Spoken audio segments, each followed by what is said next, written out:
ഇന്ന് 3 പേരുടെ വിശപ്പടക്കാനുള്ള ആഹാരം ഉണ്ടാക്കുന്ന തിരക്കിലാണ്.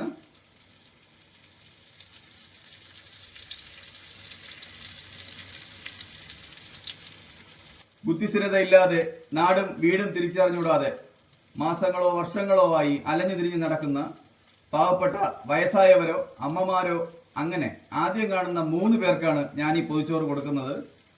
ഈ 3 30, 50, 100 ഒക്കെ ആവാൻ എല്ലാ പേരും പ്രാർത്ഥിക്കണം. എല്ലാ പേരുടെയും സഹകരണം വേണം.